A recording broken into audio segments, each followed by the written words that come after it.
Frankly, I'm deeply concerned about the prospect of another Conservative government after this next general election. And there are three broad things, I think, which concern me. The first is that what our country needs really is more investment.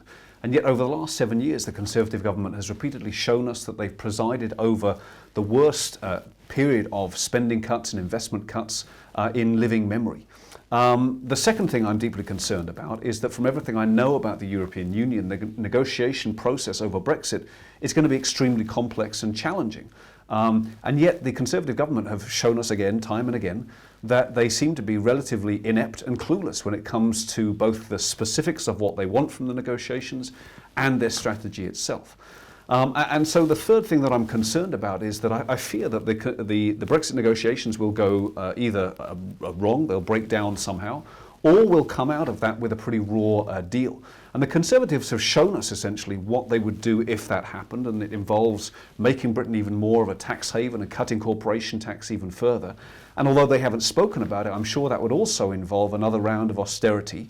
But the one thing we wouldn't have is the kind of investment that our country so desperately needs. Now, there are some people at the moment who've been saying, well, actually, after the June 2016 vote, we've actually seen a new period of prosperity. It's a kind of a new era of prosperity for the British economy, and that this is a sign of the things to come, after the Brexit negotiations take hold.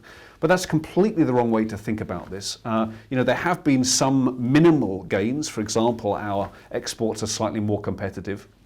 But as the Bank of England pointed out fairly recently, these are very short-term, short-lived gains. The reality, I think, of Brexit will only start to take hold later in 2017 and probably through into 2018.